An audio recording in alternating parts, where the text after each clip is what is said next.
Good evening, everyone.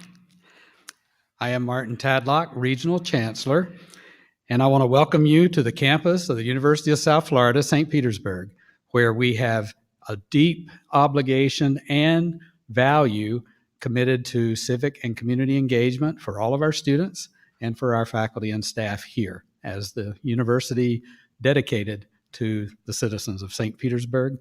We are very appreciative and honored to have this debate take place here on this campus. I want to thank our co-sponsors for tonight's event, the USF St. Petersburg Student Government, the USF St. Petersburg Center for Civic Engagement, the St. Petersburg Downtown Partnership, Local Shops One, and the League of Women Voters of the St. Petersburg area. And it is my pleasure to introduce to you now Dr. Judith Ann McLaughlin, who is an associate professor of political science and founding director of our Center for Civic Engagement. Judith Ann.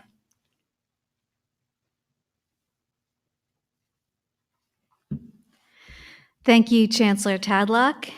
Good evening, and welcome to the 2021 City of St. Petersburg Council Mayoral Candidate Forum. This forum is being conducted under the direction of the League of Women Voters of the St. Petersburg area.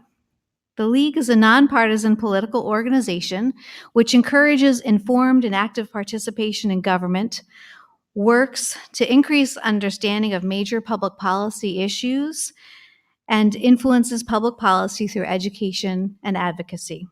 Their mission is simple: empowering voters, defending democracy. The mayor of St. Petersburg is elected to serve a 4-year term and is limited to 2 full consecutive terms. Tonight, you'll meet the 2 candidates running for mayor, candidate Robert Blackman and candidate Ken Welch. Thank you, gentlemen, for being with us here tonight. The voter registration deadline is coming up on Monday, October 4th. If you plan to mail in your ballot, please mail it in at least 2 weeks before November 2nd. You can request a mail ballot by visiting the Supervisor of Elections website, votepinellas.com, or you can call 727-464-VOTE. Mail ballots can be dropped off at any of the 3 Supervisor of Elections offices during normal business hours. I'd like to introduce the 3 student government leaders who are going to be our panelists asking the questions tonight. Veronica Jimenez, Tara Rosenbaum, and Sean Schrader. Let's go over the ground rules for tonight's forum. Tonight's program will consist of questions directed at both candidates. The candidates each have 1 minute for their reply, and each candidate will have 2 minutes for a closing statement. The order for the closing statement was chosen by flipping a coin. Questions for the candidates tonight were solicited from students on campus, as well as from the general public when they were registering for this event. Let's get started. The first question will be asked by Veronica and directed at candidate Blackman. Thank you. What makes you the best qualified candidate for the office of mayor? Well, thank you. First and foremost, born and raised in St. Petersburg, went to St. Pete High, was born downtown. St. Pete has been my entire life, and I've also been on the St. Pete City Council now for the last 2 years. On my time in council, I've always fought for our city first, be it affordable housing, be it public safety, be it infrastructure. We have so many issues in our city, and I intimately understand these issues because St. Pete's been my entire life. You know, we're here at USF St. Pete. I've been coming here since the mid-90s during the summer camps and doing cleanups. So I know every corner of our city, and I've lived in every corner of our city, be it Coquina Key, Lakewood Terrace, Midtown St. Pete, and now West Side, where I live and where I also represent on the council. So innovative thinking and tangible concrete ideas, which I put forward on the council, and the innovative thinking that the Tampa Bay Times has applauded me for, make me best suited. Thank you. Candidate Welch? Thank you. It's great to be back at USF. I'm a 1985 Bull. Growing up here, I've seen a lot of change in our community, and I believe I'm best positioned to lead us forward because I have a solid track record of accomplishments, not just plans and concepts, but real accomplishments in affordable housing that you can go and see right now, the affordable housing that we've been able to build through partnership and collaboration and through, for example, a housing trust fund that I led as a county commissioner that's put more than 4,000 units of affordable housing on the ground. Leading on the environment, fighting oil drilling, building a bipartisan group of supporters on issues that affect all of us. So it's about impactful leadership. I'm proud to be endorsed by the St. Pete Times, recommended by the St. Pete Times, and endorsed by folks from all over our city, including 5 current city council members. It's about partnership. It's about moving this city forward and having inclusive progress. I've been able to do that as a county commissioner. I'll do that as mayor as well. Next, Tara will ask a question of candidate Welch. Thank you. Candidate Welch, what are your top 3 priorities if you are elected? Well, the top 3 priorities are based on what I've heard from the community in a number of forums, and also driving 1,000 rides as an Uber driver, hearing directly from folks in our community. And folks care about the same things: affordability. You can't afford apartments in our community. Although we've added more than 4,000, the market is leaning towards market rate and luxury apartments. So we've got to be really intense about getting more affordable housing on the ground, making sure our neighborhoods are safe and healthy, and also making sure that we protect our environment and we invest in our infrastructure. All of those things are tied together. Partnership is what will fuel those issues being successfully dealt with. And of course, Tropicana Field is a generational issue that will mark our path going forward for generations. And I'm able to bring folks together to make that a success, accessing resources from the state, from the county, and also moving forward with the Tampa Bay Rays and coming to a resolution. Thank you. And candidate Blackman? Thank you. You know, we can talk about our priorities in terms of generalizations, and I also share affordability, infrastructure, and the Rays as part of my platform. But I have actual plans for how to move things forward. You know, we just heard about driving for Uber to learn what the issues are, but after 21 years of service, we need to be knowing what the issues are, and I know them because I've been in the city and I've been on the ground. So plans like for affordability, I've partnered with the state for the 2nd year in a row to file a bill to allow affordable housing fees to be waived completely for permitting on the city level. That would have a statewide change. That's moving forward right now.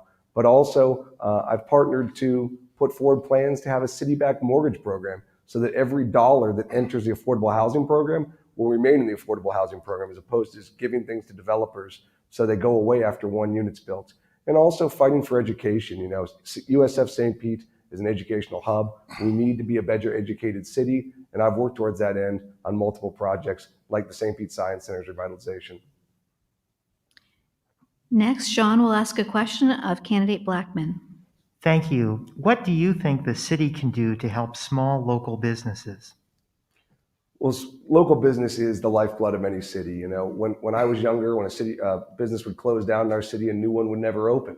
And that was always disappointing to me, that you'd have so many vacant and blighted storefronts. We've become an area where businesses want to be. But to that end, we need to partner with our businesses. One thing I'd like to do in today's climate is our greenhouse, which is our small business incubator in the city of St. Petersburg.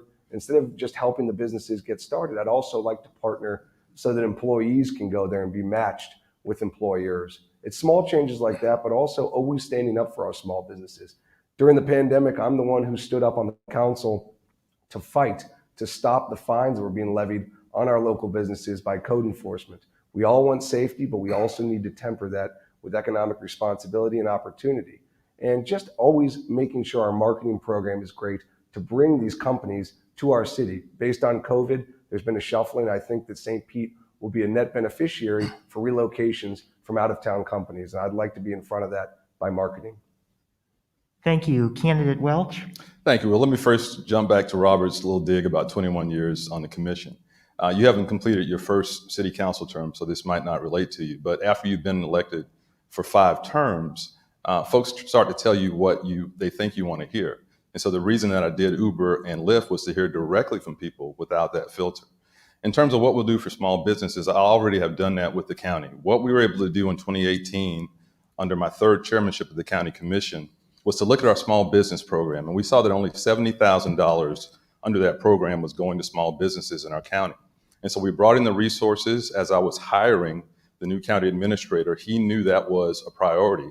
And so we allocated resources. We went out into the community, talked to small businesses. We were able to increase that program from $70,000 to $20 million just by being intentional, putting the resources in place. I'll do the same thing as mayor of St. Pete.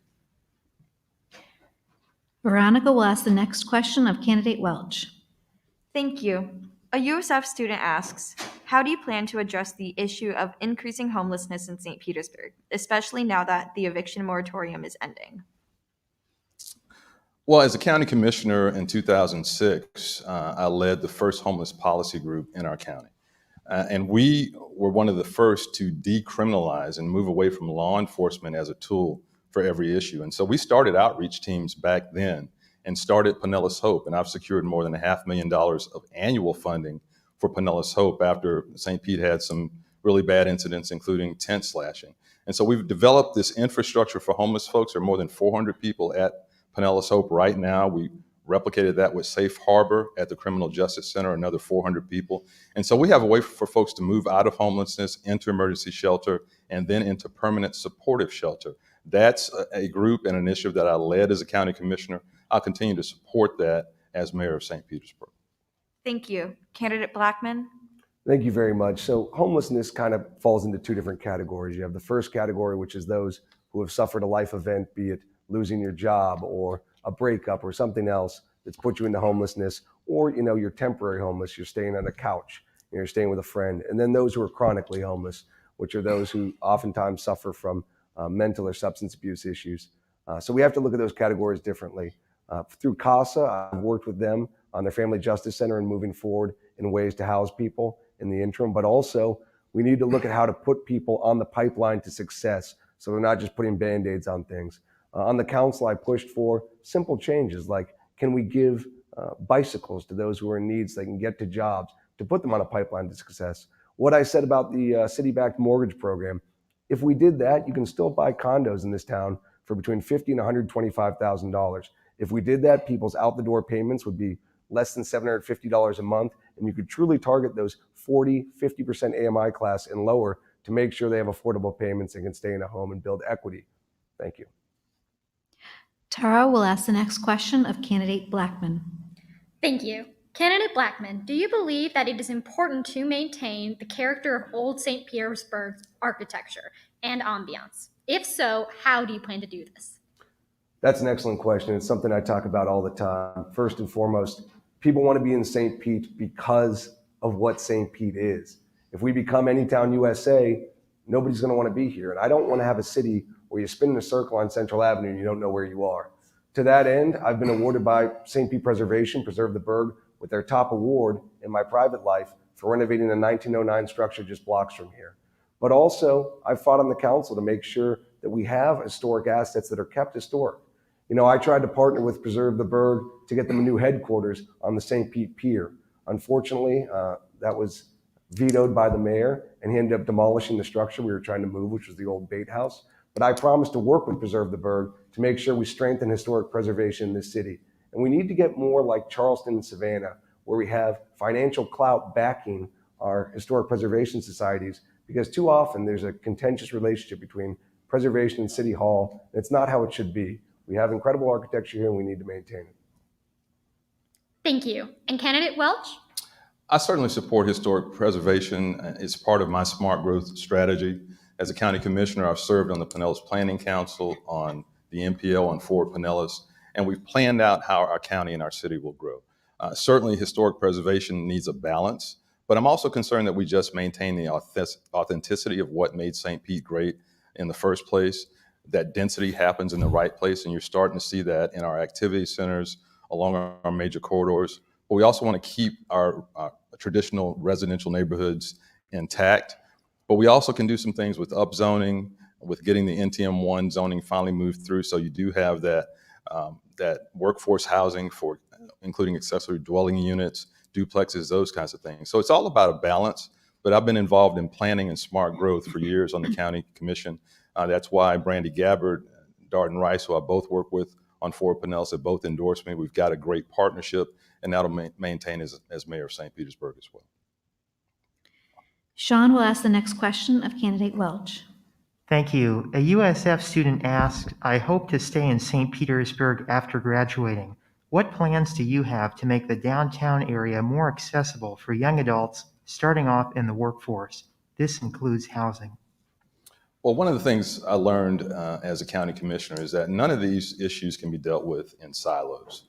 Whether it's housing, transportation, neighborhood safety, environmental protection, our infrastructure, they're all tied together. And so I worked with every mayor, Mayor Baker, Mayor Foster, Mayor Kreisman, on the downtown CRAs, the in-town CRA and the West in-town CRA, as well as creating the new South St. Pete CRA. Built into the South St. Pete CRA are dollars for education, for housing, for workforce development. We have built infrastructure into the modification of the downtown CRA.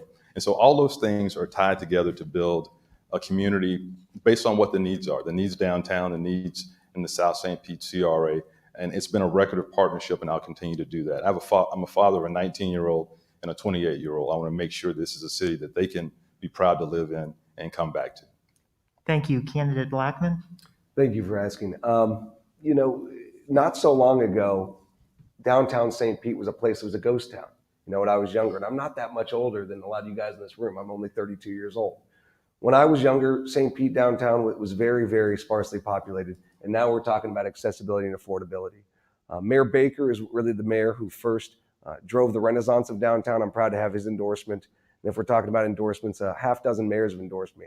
Mayor Baker, Mayor Ulrich, and many others. But endorsements aren't what matter. What matters is plans. And that's why we always have to be smart and strategic about our growth. To that end, the Sunshine Center is a senior center that's right on Mirror Lake. It's dilapidated and doesn't properly serve our seniors.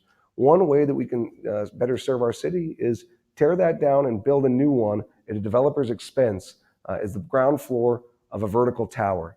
What would happen is we'd get a free new municipal building, state of the art for our seniors, and the vertical tower would have affordable housing as a component in market rate. We'd be paid in perpetuity for the building, and we'd also have affordable housing. So we need to be smart and strategic about how we utilize our densities. Veronica will ask the next question of candidate Blackman. Thank you. The 2020 census shows that areas of nutrition insecurity in St. Petersburg have increased since the census was taken in 2015. What can a mayor do to correct this problem? Thank you very much. That's a very severe problem. And as a former resident of Midtown St. Pete, I lived there for a number of years until just 3 or 4 years ago. I know what the food desert is because I had to travel outside to get food oftentimes. What we need to do is we need to bring opportunity, and a lot of it needs to be driven by the free market. First of all, of course, any redevelopment of Tropicana Field, we could mandate a grocery store be built on the southwest end of that site as part of a contingent for a master development, which would solve part of the problem. But besides that, my plan to move city services to South St. Pete and the Tangerine Plaza grocery store will also alleviate that problem. It may sound counterintuitive to replace a grocery store with city offices, but that purchasing power, those 500 city employees every day, and the many people who visit the place and the facility are what would be an economic driver to then open businesses. We could have coffee shops, we could have restaurants, we could have breakfast places, gas stations, and also ultimately grocery stores. Because of that purchasing power, we would be bringing to the shopping center as an economic driver. So that's one of my biggest priorities. It'll save taxpayers money and it'll bring about opportunity. Thank you. Candidate Welch? Please repeat the question if you would. Of course. The 2020 census shows that areas of nutrition insecurity in St. Petersburg have increased since the census was taken in 2015. What can a mayor do to correct this problem? Let me first say that I was honored to chair the Complete Count Committee for the 2020 census, and we started in 2018 and had a better response than any other county in Tampa Bay, even in the midst of a pandemic, and it was the first online census. So I'm glad those numbers have come back. Having worked 20 years in the corporate sector for Florida Power, for St. Pete College, and for Raymond James, I know that project management is not just about throwing out an idea without fully vetting it. This idea about moving the Municipal Services Center hasn't even been approved by your own city council. And I grew up in Midtown. I'm on the Deuces every day. No one's talked about that being a solution. We do have some concrete things we can do. We've got the Urban Youth Farm that was funded by the CRA. That's a way to distribute fresh fruits and vegetables throughout the area. We've got to be businesslike. We've got to talk to the community, find out what they want, and then develop a plan to address those issues, just not throw out a random idea. Tara will ask the next question to candidate Welch. Thank you. Candidate Welch, what do you think is the most important environmental issue facing St. Petersburg, and how do you plan to address it? Well, climate change is the existential threat. We are ground zero for climate change, peninsula within a peninsula. We have to invest in our infrastructure. We have a plan, the Integrated Sustainability Action Plan, that needs to be activated. We haven't even done the basic energy assessment on our facilities. We need to activate that. We know what the science says. 2 to 11 feet of sea level rise is going to happen in our county. So we have to be intentional about adaptability, mitigation. I've led the effort, for example, to move to electric buses for PSTA so we can stop contributing to the emissions problem. We need to fully fund and execute the Integrated Water Resources Master Plan. That will stop us from contributing to sewage overflows.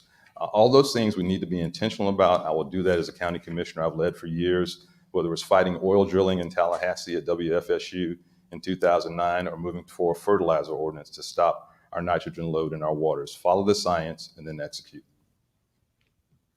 Thank you. And candidate Blackman? Could you repeat the question, please? Of course. What do you think is the most important environmental issue facing St. Petersburg, and how do you plan to address it? So it's twofold. It's climate change, but it's also red tide is a big issue in our city. And what we were just saying is, there are issues with our infrastructure. I've been on the council. I've asked the tough questions. At our current budget cycle, it's over 800 years to replace our bridges. It's over 500 years to replace our seawalls and 460 years to replace our sidewalks. That's not right, and that's not leadership. I promise to be more frugal and more fiscally responsible with how we budget. To that end, I've got a plan to put in vertical oyster gardens under people's docks. The same way you can opt in to get a rain barrel, you can opt in to get a vertical oyster garden placed under your dock if you're on the water. It's a simple change, but a healthy oyster can filter 50 gallons of water per day.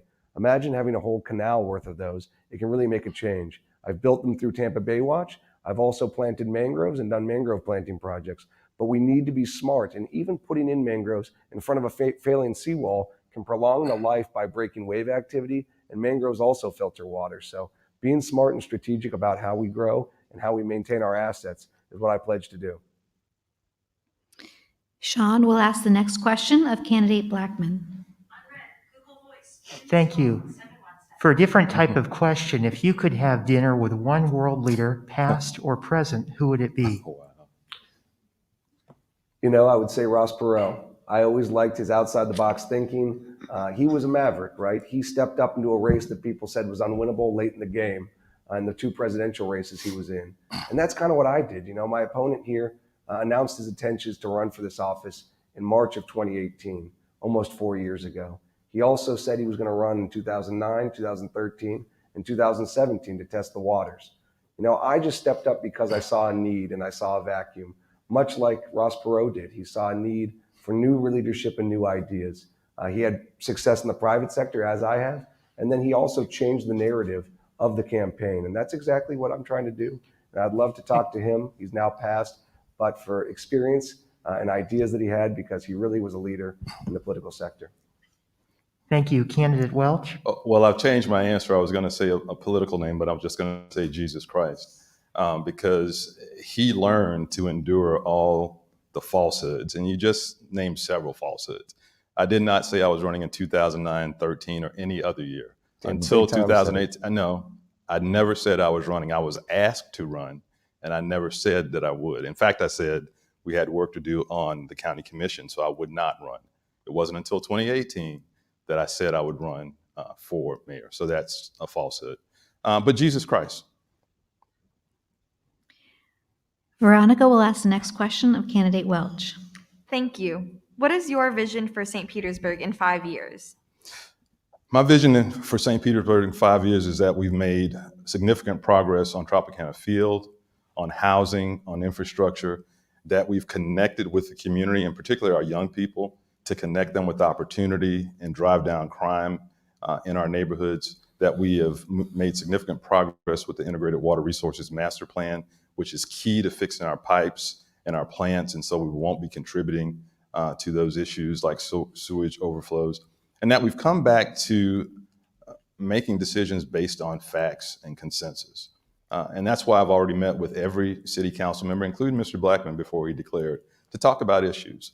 And that's why I'm proud to have endorsements from 5 current city council members, the current mayor, the previous mayor, and folks from all over the city, because I think folks want to get back to proper order, proper government based on facts and moving us all together with a common purpose towards common goals.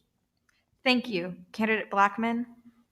That's an interesting one to throw out. And I'd say a growing city that's still headed in the right direction, but that is inclusive. The theme of my campaign has been a St. Pete for all. And we are doing a good job of growing. A lot of times I say we have smart growth despite leadership, not because of it. But I think we need to really sharpen our pencil as prices go up, as sea level rise and climate change become more of a reality. But we also need to make sure we include everyone. And we also need to diversify our economy. Right now, as much as we've tried to become a tech-based, we're still a service-based and tourism-based industry, as we've been traditionally throughout St. Pete's history. So how do we afford to keep those who make our city great and special able to live here? And that's something I want to work on, and I have concrete plans to do. But also, how do we diversify our economy? And a lot of that has to be working to bring tech-based jobs, because we're never going to have large-scale manufacture. We have to cut down on the sprawl in the suburb that made this city. So we need to tighten up, be smarter, and more strategic about our growth. Tara will ask the next question of candidate Blackman. Thank you. In 2019, the League of Women Voters in the St. Petersburg area conducted a civil health study for St. Petersburg. Black survey respondents were significantly less likely than white survey respondents to believe that they have a say in what local government does. How will you ensure that all of your constituents feel they have a say in the governing of St. Petersburg? Well, that's a great question, but it's also an unfortunate statistic, What we need to do is we need to make sure that everyone has a seat at the table. Like I just said, St. Pete for all, it's not just a catchy slogan, I mean it. And if you look at my campaign team, if you look at my friend group, if you look at who you surround yourself with, it's a diverse, multicultural grouping. What we need to do is we need to make sure we elevate and also protect all of those who make our city what it is. To that end, we just had a study about our disparity in St. Petersburg last week. We got results that were alarming. Black employees are at a great disadvantage in our city. That's not right. And it's been going on for generations within our city. I pledge to fix that, to take that plan, and to fully implement the changes that we can to make sure that African American citizens in our city always have a seat at the table, but also are celebrated and are rewarded and promoted when it's due. Thank you. And candidate Welch? Please repeat the question, ma'am. In 2019, the League of Women Voters in the St. Petersburg area conducted a health study for St. Petersburg. Black survey respondents were significantly less likely than white survey respondents to believe they have a say in what local government does. How will you ensure all of your constituents feel they have a say in the governing of St. Petersburg? Well, if you go to kenwelsh.com, you'll see my principles. And one of those principles is in touch leadership. I know you don't like the Uber reference, but that's exactly what that was about. Being out, talking to folks, getting their unsolicited feedback and their unfiltered feedback.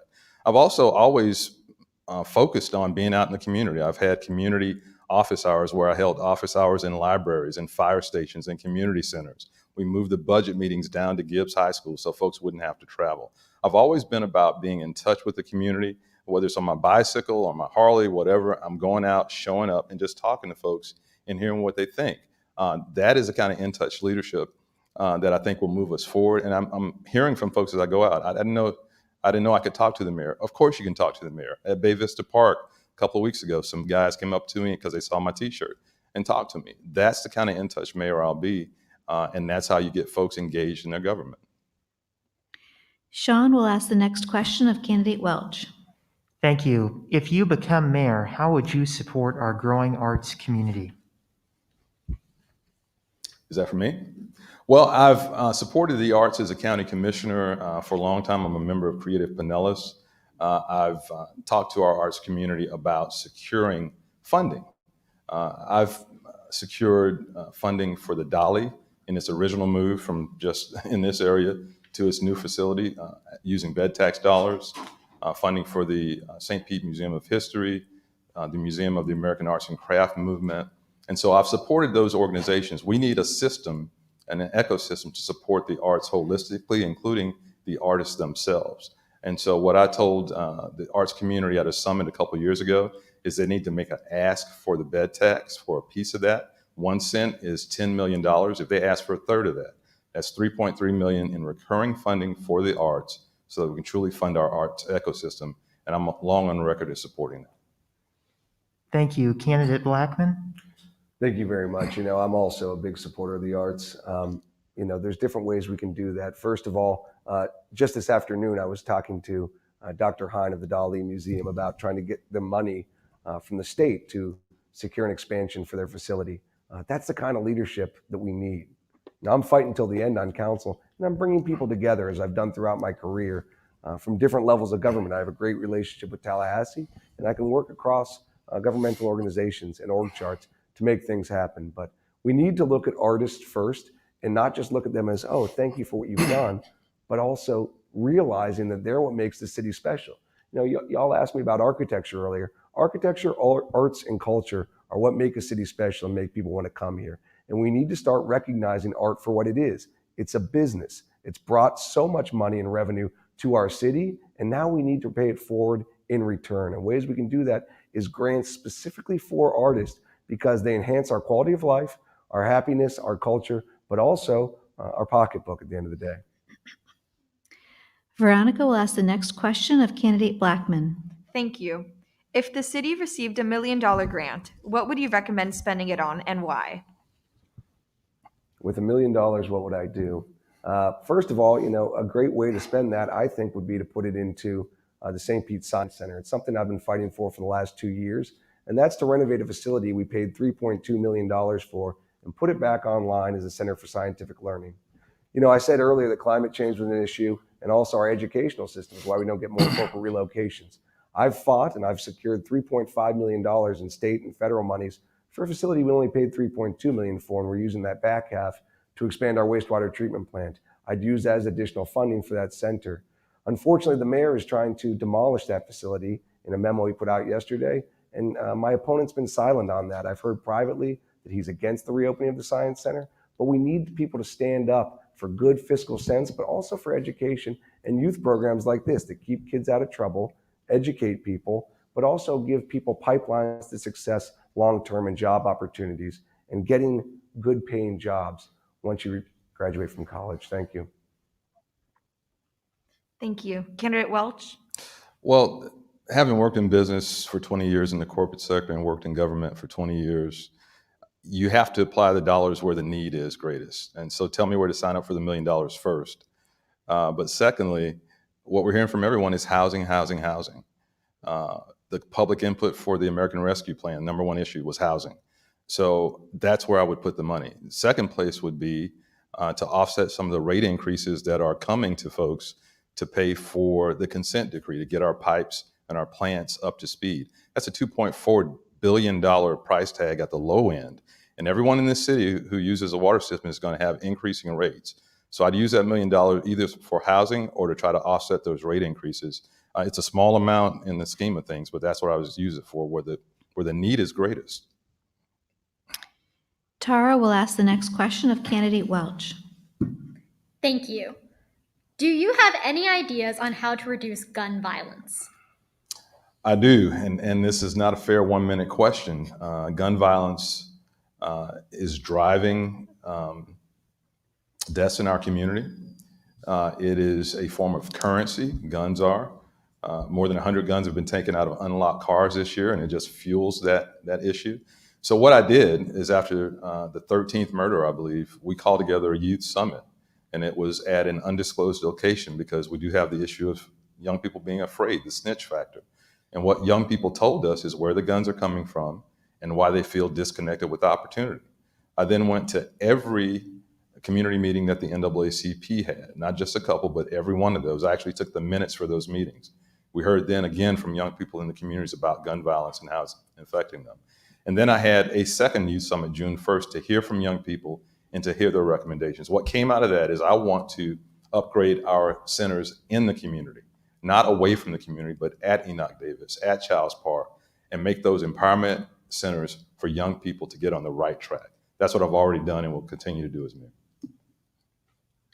Thank you. And candidate Blackman? Thank you very much. Talking about the community conversations for the NAACP, I attended a number of them as well. They were over the course of a week. I unfortunately missed a couple as I'm a current city council member and was doing my governmental duties. But we need to make sure that kids do have opportunities. Commissioner Welsh over here just said we need to give kids opportunities for after school. He had 20 years in office through which to achieve this, and we never saw results. Now he's telling us he's going to work on this for his next role. But we already had 20 years of opportunity in which we didn't see this. I've fought my entire time on council to make this science center a reality. I went to different levels of government and I leveraged my connections and my experience to try and make this happen. I brought together a cross-cultural group from the Sierra Club to Charlie Chris to Daryl Roussan to Linda Cheney. Everybody came together, including all the surrounding neighborhoods, and they're all in support of it. We actually have the final vote tomorrow at our council meeting. So bringing kids opportunity, because kids feel hopeless and helpless, and we need to show them a road path to success. Do I get a 30-second response since I was called by name on that, or a minute response? I didn't get a response when We you called didn't me out have on my- rebuttals Okay, factored I'll just into work it our into the next time one. frame, so maybe you can address it I in your will. next 60 Thank you. seconds. Sean will ask the next question of candidate Blackman. Thank you. Do you support allowing auxiliary housing to be added to current residential parcels? Auxiliary housing to be added to parking? Residential parcels. Parcels. Okay, I'm sorry. Yes, that you're talking about the ADUs. We've already implemented that. We're expanding that right now through our zoning changes. The NTM zoning is being added right now. I was at a meeting last night about it in my role as a city council member. But absolutely, we need to have our zoning utilized to make it more friendly for an evolving city. If you look at a lot of our neighborhoods, we used to allow duplexes, triplexes, and fourplexes, the missing middle of housing, used to be allowed in our neighborhoods, even apartment buildings in certain examples that weren't straight on a major corridor. We got rid of that in the 70s, and we're starting to bring it back. It just makes sense in certain neighborhoods, especially those neighborhoods that ask for it. We have a number of neighborhoods that are wanting, desirous, St. Pete Heights, Campbell Park, of changing their zoning to allow more of these units. I'm absolutely in support of it. Thank you. Candidate Welch? Yes, I do. It has to be done in conjunction with housing for folks making that 80% AMI and below, because studies like this Chicago study show if you only do upzoning for duplexes and ADUs, it actually increases the price of housing. So it has to be done in combination with truly affordable housing. Now back to Mr. Blackman's latest misstatement about 20 years of not doing anything for youth. Maybe you just weren't around or weren't involved, and so you're not aware of what we've done. But the CRA, for example, the South St. Pete CRA is the first CRA in the county's history that wasn't in a downtown. And I led the effort to create that at the county, working with Carl Nurse as a city councilman. That will bring in more than $100 million that can be used for education, for youth services, for upgrading these centers in the community, not miles away at a facility that's your pet project, and you admitted you don't even have a transportation plan to get the kids out there. It's time out for building things outside of the community and saying that's addressing an issue in the community. And so there's just a couple of things we've done in the community. I'm sorry you missed that over the 20 years, but it's done in partnership with many council members. Veronica will ask the next question of candidate Welch. Thank you. How will you ensure that your constituents are able to express their needs and concerns to city officials and your office? I believe in transparency. I believe in being out in the community. I want to make sure that our web access, our social access is easily usable, and we'll be out in the community.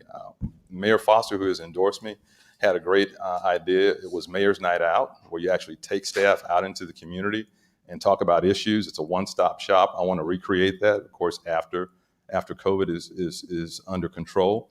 But it's being in touch with the community. I always have been. I was a pioneer on social media. That's why I have Ken Welch on Twitter, because I was early, and I believe just in communicating and hearing from the community. Transparency and being in touch is the way that I govern as a commissioner, and the same way I'll govern as mayor. Thank you. Candidate Blackman? Could you repeat the question, please? Of course. How will you ensure that your constituents are able to express their needs and concerns to city officials and your office? Well, again, I've always been accessible. I've always been out there. I'm a big supporter of our local businesses. I go downtown. I go along Beach Drive. I eat at local restaurants. I fought for our local businesses and our small businesses during COVID. I've always stepped it up for our citizens. To that extent, we did a neighborhood march recently to stop the violence a couple weeks ago for Marquis Scott. I was there, my opponent was not. I've always been accessible no matter who you are or what your background is. I'm willing to take your call and I'm willing to take your email and I'm willing to meet with you, no matter your background.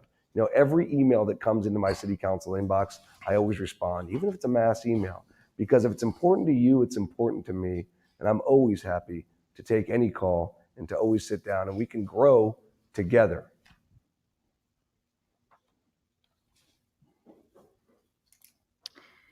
Tara, you can ask the next question of candidate Welch. Thank you. What is your plan for increasing the availability of affordable housing for residents of St. Petersburg? Okay, let me just, I'll work all this in.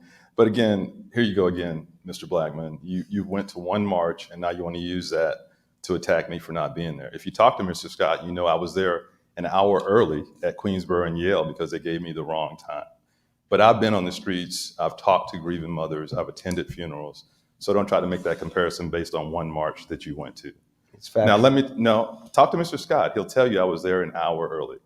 Okay, so don't impugn that I didn't go and I wasn't involved and you were. On affordable housing, I have a track record of working to secure funding, to change our policies, to update our procedures for affordable housing at the county level. There are more than 4,000 units of housing that you can go out and see right now. Housing like the Preserves at Clam Bayou, Booker Creek Apartments, Campbell Landings, Urban Landings. That's almost 500 units right there of truly affordable housing that we have built, that's on the ground, and it's housing that any of us would want to live in. And I will continue to do that as mayor. Thank you. And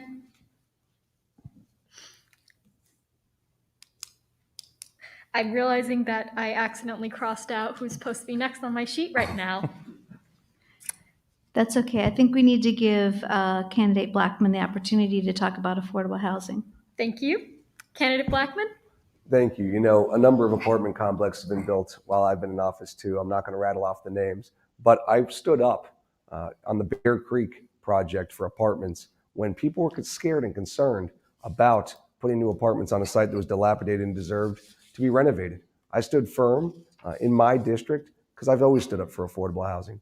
To that angle and to that end, what I said about taking things to the state level, moving a bill to waive permit fees is something I'm working on right now. I've been working on it for the last 2 years. We think we can get it done this year.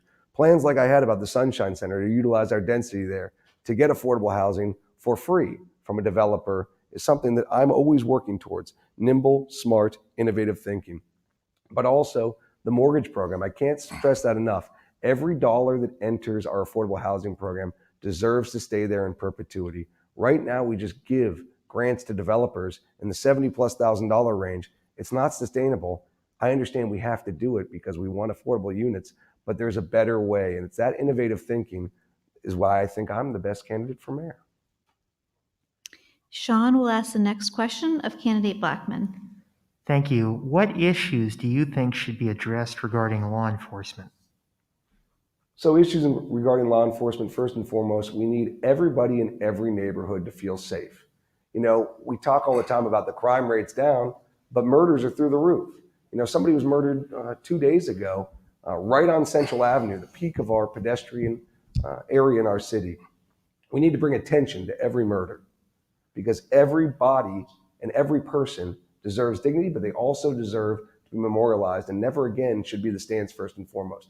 We need to give our officers the resources they deserve and they need to protect our citizens. All the time I hear, and I used to hear when I lived in Midtown, how unsafe people felt. Why don't we have more police in our neighborhood? Why did the police only go to the north side? Why are all the murders in our neighborhood in the south side? And that's because we don't give our officers the resources they need. We're understaffed. I fought to bring our sworn officers up to 600 this year. And that's the kind of stuff we need. We need to have community-based officers again with community policing so you know and trust the officers in your neighborhood and so that everybody feels safe when they put their head in their pillow at night. Thank you. Candidate Welch? I've always been a strong supporter of law enforcement. I'm proud to have the endorsement of Mayor of Sheriff Gualtieri, Sheriff Coates, who preceded him. And back in the day, Sheriff Rice endorsed me. Of course, he didn't do it this time because there was another Rice in the race. But law enforcement will tell you, you can't arrest your way out of this problem.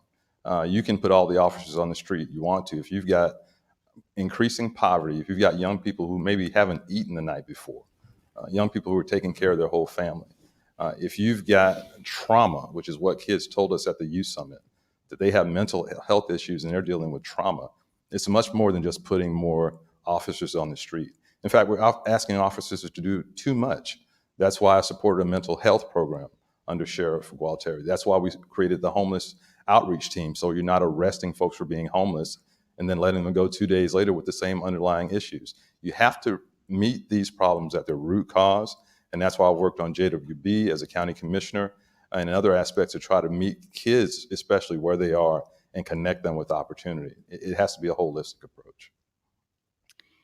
Veronica will ask the next question of candidate Welch. Thank you. How do you feel about the transportation options and the cost for them currently in our city? Do we have enough options, and are they affordable? If not, what will you do to make it more frequent and student friendly? It's been a long haul on transportation. We are making progress, and I've worked with a lot of folks to make that progress happen, including Darden Rice and Brandy Gabbard and many other folks.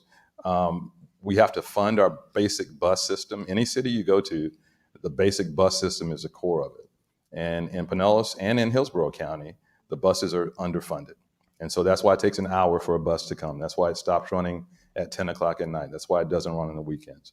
And so we've got to fund those issues. BRT was one of the issues I worked on, and now we're seeing the first BRT, Bus Rapid Transit, or Sunrunner, premium bus route in Tampa Bay, now being under construction on the First Avenues. And so we have to have that holistic approach, including bike and pedestrian. Our trails are vitally important. And so it's been a priority for me. I've worked on that for Pinellas at the MPO. It'll continue to be a priority for me as mayor.